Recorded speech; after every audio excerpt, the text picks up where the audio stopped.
Assalamualaikum warahmatullahi wabarakatuh. Alhamdulillahirrabbilalamin. Salatu wassalamu ala sayyidina Muhammadin wa ala alihi wa sahbihi ajma'in, amma ba'du. Apa kabar anak-anakku sekalian? Semoga kalian di rumah kabarnya baik-baik saja. Untuk materi pada hari ini, di pertemuan yang pertama semester 2, kita akan bahas tentang beriman kepada qada dan qadar, berbuah ketenangan hati. Seperti biasa, mari kita sebelum mulai, kita sama-sama berdoa dengan membaca surat Al-Fatihah. Kalian di rumah mengikuti bacaan surat Al-Fatihah. Al-Fatihah. A'udzu billahi minasy syaithanir rajim.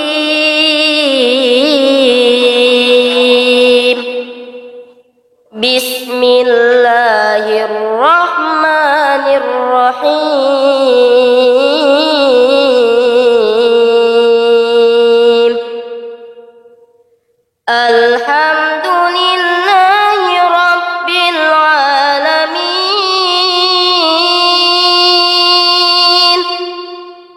Ar-Rahmanir Rahim.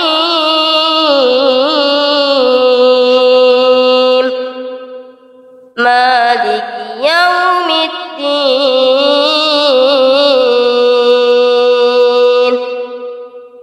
Iyyaka na'budu wa iyyaka nasta'in. Ihdinas siratal mustaqim. Siratal ladzina an'amta 'alaihim ghairil maghdubi 'alaihim waladdallin. Fatihah telah selesai. Mari kita bahas, yaitu tentang beriman kepada qada dan qadar. Namun sebelum materi saya mulai, saya ingatkan untuk mengisi daftar hadir dan mengikuti pembelajaran ini dari awal sampai akhir. Setelah kalian mengikuti pembelajaran, terakhir kalian berikan kesimpulan di kolom komentar. Ya. Nanti yang akan kita bahas yaitu tentang pengertian qada dan qadar. Terus yang kedua adalah takdir mu'allaq dan takdir mubrom. Terus dahsyatnya manfaat beriman kepada qada dan qadar. Terus yang berikutnya adalah mengambil hikmah dari beriman kepada qada dan qadar. Terus terakhir yaitu sikap mulia. Sebelum materi kita mulai, mari kita sama-sama mengamati gambar berikut ini ya. Ini adalah gambar tentang bermacam-macam profesi manusia ya. Jadi apapun profesinya, jika membawa manfaat maka di mata Allah Subhanahu wa taala sangat mulia. Manusia hanya bisa berusaha ya, sedangkan Allah Subhanahu wa taala yang menentukan. Jadi kita semua itu diwajibkan untuk berusaha. Adapun hasilnya kita serahkan semuanya kepada Allah. Itulah qada dan qadar. Artinya kalau kalian sudah berpikir seperti itu, berarti mengimani adanya qada dan qadar. Gitu. Kenapa? Karena Allah Subhanahu wa taala menciptakan segala sesuatu di dunia ini serasi berpasang-pasangan. Ya, ada siang, ada malam, ya, ada kaya, ada miskin, ada sakit, ada sehat, ya. Demikian seterusnya. Ya, semua ini merupakan kehendak Allah Subhanahu wa taala agar kehidupan manusia di dunia ini berjalan harmonis. Itu tujuannya Allah menciptakan di dunia itu berpasang-pasangan. Jadi ketika kalian diuji dengan kesedihan, maka tidak boleh putus asa. Karena di balik kesedihan pasti ada kebahagiaan. Itu. Selanjutnya adalah pengertian beriman kepada qada dan qadar. Ya. Ini secara bahasa, qada memiliki beberapa pengertian, yaitu hukum, keputusan, ketetapan, kehendak, yaitu qada. Sedangkan qadar secara bahasa artinya kepastian, ukuran, kekuasaan, perwujudan, dan kehendak. Secara istilah, yang dimaksud qada adalah ketetapan Allah terhadap segala sesuatu sejak zaman azali. Zaman azali itu apa? Yaitu zaman ketika segala sesuatu belum tercipta. Jadi ketika sebelum kalian dilahirkan ke dunia ini, takdirnya sudah ditentukan oleh Allah Subhanahu wa taala. Itu namanya zaman azali. Sedangkan qadar ialah perwujudan kehendak Allah Subhanahu wa taala terhadap semua makhluknya dalam ukuran dan bentuk tertentu sesuai irodahnya. Artinya sesuai kehendak Allah, ya. Jadi qadar itu adalah perwujudan. Kalau qada itu sesuatu yang dirancang oleh Allah, kemudian qadar itu realisasinya atau kejadiannya, gitu ya. Dalam hal ini Rasulullah SAW bersabda, an Anas bin Malik radhiyallahu anhu qala innallaha azza wajal qad wakala birrahimi malakan fayaqulu ay rabbi nutfah ay rabbi alaqah ay rabbi mudghah fa idza aradallahu ay yaqdiya khalqan qala al malaku ay rabbi dzakarun aw untha sakiyun aw sa'idun famar rizqu famal ajalu fayuktaba kadzalika fi batni ummi. Rawahu Bukhari wa Muslim. Artinya diriwayatkan dari Anas bin Malik radhiyallahu an, katanya Rasulullah SAW bersabda, Allah Subhanahu wa taala mengutus malaikat ke dalam rahim. Malaikat berkata, wahai Tuhan, ia masih berupa air mani. Setelah beberapa waktu malaikat berkata lagi, wahai Tuhan, ia sudah berupa segumpal darah. Begitu juga setelah berlalu 40 hari malaikat berkata lagi, wahai Tuhan, ia sudah berupa segumpal daging. Apabila Allah Subhanahu wa taala membuat keputusan untuk menciptakannya menjadi manusia, maka malaikat berkata, wahai Tuhan, orang ini akan diciptakan laki-laki atau perempuan, sengsara atau bahagia, bagaimana rezekinya, serta bagaimana pula ajalnya. Segala-galanya dicatat ketika masih di dalam kandungan ibunya. Hadis riwayat Bukhari dan Muslim. Nah, dari hadis di atas menjelaskan bahwa jenis kelamin, sengsara atau bahagia, rezeki, ajal telah ditentukan oleh Allah Subhanahu wa taala sejak manusia berada dalam kandungan ibunya. Ketika seorang manusia terlahir di dunia ini dan mengalami peristiwa-peristiwa tertentu, berarti ia telah ditakdirkan Allah Subhanahu wa taala seperti peristiwa yang ia alami tersebut. Untuk memperjelas pengertian qada dan qadar, di sini saya akan memberikan contoh, ya. Seorang bernama Elia saat ini belajar di pondok pesantren modern Gontor, Mama. Sebelum Elia lahir ke dunia, bahkan sejak zaman azali, Allah Subhanahu wa taala telah menetapkan bahwa seorang anak bernama Elia kelak akan belajar di pondok pesantren modern Gontor. Ketetapan Allah Subhanahu wa taala sejak zaman azali itulah yang disebut qada. Ya, jadi rencana itu Elia itu sudah dirancang oleh Allah bahwa nanti ketika dia dewasa akan belajar di pondok pesantren Gontor. Itu namanya qada. Ya. Kemudian kenyataan yang terjadi saat ini disebut qadar. Jadi sekarang ini Elia sedang belajar di pesantren Gontor. Itulah qadar. Artinya takdir yang sedang dijalankan. Itu namanya qadar. Selanjutnya adalah beriman kepada qada dan qadar merupakan rukun iman yang keenam. Iman kepada qada dan qadar dalam ungkapan sehari-hari lebih dikenal atau biasa orang menyebutkan itu takdir, ya. Iman kepada takdir berarti percaya bahwa segala apa yang terjadi di alam semesta ini, seperti adanya sehat dan sakit, hidup dan mati, rezeki dan jodoh, merupakan kehendak dan ketentuan Allah Subhanahu wa taala. Jadi semua yang terjadi di dunia ini adalah atas kehendak Allah. Ya, jadi kalian jangan ragu dengan takdir Allah. Ya.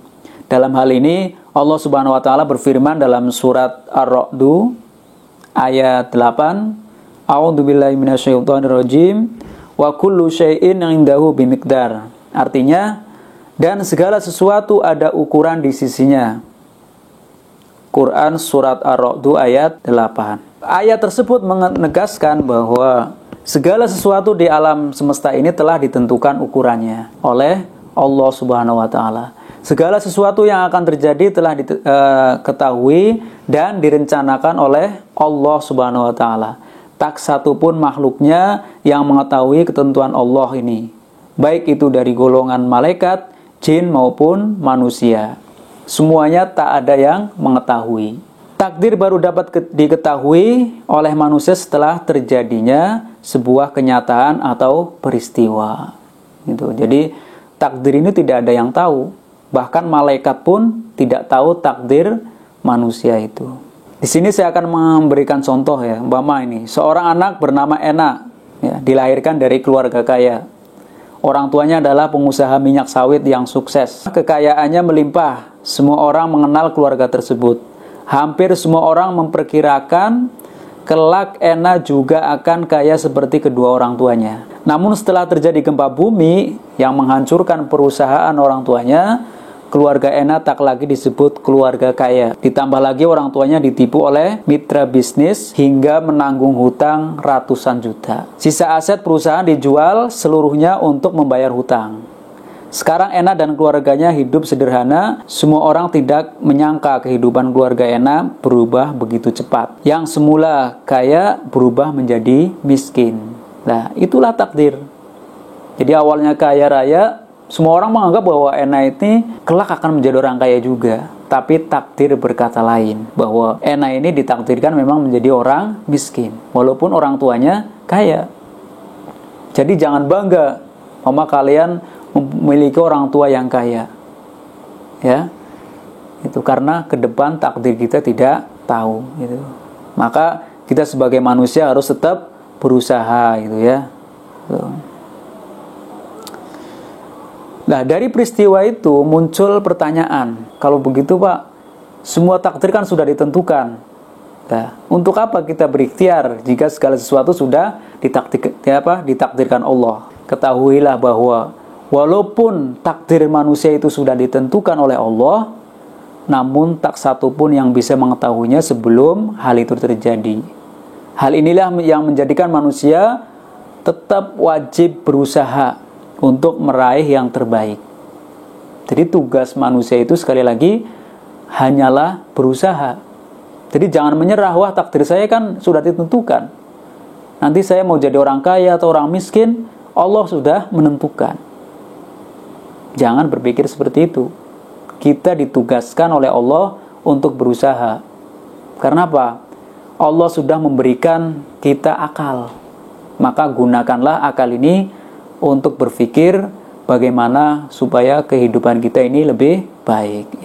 Adapun nanti takdir, mama kita ditakdir, kita sudah berusaha, takdirnya menjadi orang miskin, itulah kehendak Allah Subhanahu wa taala. Nah, selanjutnya adalah takdir mu'alaq dan takdir mubrom. Jadi takdir ini terbagi menjadi dua, yaitu takdir mu'alaq dan takdir mubrom. Takdir mu'alaq itu apa? Takdir mu'alaq secara bahasa artinya sesuatu yang digantungkan. Ya. Takdir mu'alaq yaitu ketentuan Allah yang mengikut sertakan peran manusia melalui usaha atau ikhtiarnya. Manusia diberi peran untuk berusaha. Hasil akhirnya akan ditentukan oleh Allah Subhanahu wa taala. Dalam hal ini Allah Subhanahu wa taala berfirman, A'udzubillahi minasyaitonirrajim, Innallaha la yughayyiru ma biqaumin hatta yughayyiru ma bi anfusihim. Artinya, sesungguhnya Allah tidak akan mengubah keadaan suatu kaum sebelum mereka mengubah keadaan diri mereka sendiri. Jadi Allah itu tidak akan merubahnya, kecuali manusia itu merubahnya sendiri. Contohnya apa? Ya, takdir mu'allaq, ya, takdir yang bisa dirubah ya. Yang pertama adalah kepandaian. Jika seseorang itu ingin pandai, maka syaratnya apa? Yaitu dia harus rajin belajar. Nah, contoh si A ini sebenarnya takdirnya menjadi anak pintar, tapi karena dia malas, akhirnya menjadi orang bodoh. Itulah takdir mu'allaq, takdir yang bisa dirubah. Yang kedua contohnya apa? Kesehatan ya. Seseorang yang ingin sehat maka harus berusaha dengan cara berolahraga, menjaga kebersihan, menjaga gizi, dan pola makan. Terus yang ketiga adalah kemakmuran. Kemakmuran bisa diraih dengan cara apa? Yaitu dengan cara giat bekerja, kreatif, pantang menyerah, rajin menabung, dan hemat. Ya. Jika kalian ingin makmur hidupnya, maka caranya harus giat bekerja, jangan malas-malasan. Itu. Terus selanjutnya adalah takdir mubrom. Takdir mubrom itu adalah takdir yang tidak bisa dirubah. Mubrom secara bahasa artinya sesuatu yang tidak dapat dielakkan atau sudah pasti. Jadi takdir mubrom adalah ketentuan mutlak dari Allah Subhanahu wa taala yang pasti berlaku dan manusia tidak diberi peran untuk mewujudkannya. Contohnya apa? Takdir mubrom. Di antaranya adalah jenis kelamin manusia. Itu tidak bisa dirubah. Tapi ada manusia yang merubah, maka Allah akan melaknat dia. Karena apa? Dia sudah berani melanggar ketentuan Allah. Dia seorang perempuan, mama. Dia pengen menjadi seorang laki-laki, akhirnya operasi. Maka akan dilaknat oleh Allah. Kenapa? Karena dia melanggar ketentuan Allah, melanggar takdir yang sudah tidak bisa dirubah lagi. Itu ya. Terus apa lagi? Contohnya, api memiliki sifat panas. Itu sudah pasti ya. Nggak bisa api jadi dingin, kecuali dulu api yang membakar Nabi Ibrahim itu ya. Itu karena kehendak Allah. Allah yang menentukan, Allah yang mengizinkan, maka berubah menjadi dingin. Terus apa lagi? Gaya gravitasi ya. Terus kejadian kiamat dan sebagainya. Dalam hal ini Allah Subhanahu wa taala berfirman dalam surat Al-A'raf ayat 34. A'udzubillahi minasyaitonirrajim. Walikulli ummatin ajal fa idza jaa ajaluhum la yastakhiruna sa'atan wa la yastaqdimun. Artinya, dan setiap umat mempunyai ajal atau batas waktu. Apabila ajalnya tiba, mereka tidak dapat meminta penundaan atau percepatan sesaat pun. Jadi yang namanya kematian itu adalah takdir yang tidak dapat dirubah, walaupun hanya 1 detik. Itu tidak bisa dirubah, namanya takdir mubrom. Terus yang pembahasan selanjutnya adalah dahsyatnya manfaat beriman kepada qada dan qadar. Yang pertama, menenangkan jiwa. Sudah pasti ya bahwa seseorang yang beriman kepada qada dan qadar akan mendapatkan ketenangan jiwa. Hal ini dikarenakan ia merasa senang dan menerima dengan ikhlas atas semua ketentuan Allah. Umpama dia dikasih sehat, dikasih nikmat, maka dia akan bersyukur. Apabila dia dikasih musibah, maka dia bersabar. Kenapa? Dia yakin bahwa semua itu adalah atas kehendak Allah. Maka orang yang percaya sama takdir Allah, maka jiwanya akan tenang. Terus yang kedua adalah senantiasa bersikap sabar dan syukur. Yang sudah saya contohkan tadi bahwa sedih senang itu adalah takdir Allah. Maka jika dia mendapat kenikmatan, dia akan bersyukur. Jika dia mendapat musibah, dia akan bersabar. Itu. Selanjutnya adalah menumbuhkan sifat optimis. Seseorang yang beriman kepada qada dan qadar akan memiliki sifat optimis. Kegagalan meraih cita-cita tidak membuatnya putus asa, justru sebaliknya semakin bersemangat berusaha sekuat tenaga untuk meraihnya. Terus yang keempat adalah menjauhkan diri dari sifat sombong. Seorang yang beriman kepada qada dan qadar apabila memperoleh keberhasilan, ia menganggap semua ini adalah karunia dari Allah Subhanahu wa taala. Ia tidak pernah mengatakan semua ini merupakan hasil usahanya. Ya, seperti dulu Qarun ya. Qarun itu karena dia tidak percaya namanya takdir, dia sombong akhirnya. Bahwa dia mengatakan bahwa semua yang saya dapatkan adalah karena hasil kerja keras saya, karena hasil pikiran saya. Itu. Dia tidak percaya sama Allah, bahwa yang menakdirkan dia menjadi orang kaya adalah Allah. Akhirnya dia menjadi orang yang sombong. Diperingatkan sama Nabi Musa bahwa Qarun suruh membayar zakat tapi dia tidak mau. Akhirnya apa yang terjadi? Karena dia sombong, akhirnya semua hartanya itu ditenggelamkan ya sama Allah Subhanahu wa taala. Itulah materi pada hari ini. Semoga ada manfaatnya. Dan saya ingatkan lagi yang belum mengisi daftar hadir dan memberikan kesimpulan, berikan daftar hadir dan kesimpulan. Terus yang berikutnya adalah saya sudah menyiapkan cerita ya tentang takdir ya. Nanti kalian bisa dilihat di kolom deskripsi ya. Jadi ceritanya saya sudah membuat video sendiri ya, yaitu di kolom deskripsi, yaitu tentang seorang menteri yang bijaksana tapi dia di penjara. Untuk kisahnya silahkan kalian buka di deskripsi, linknya sudah ada di deskripsi tersebut. Sekian dari saya, apabila banyak kesalahan saya mohon maaf. Saya akhiri, assalamualaikum warahmatullahi wabarakatuh.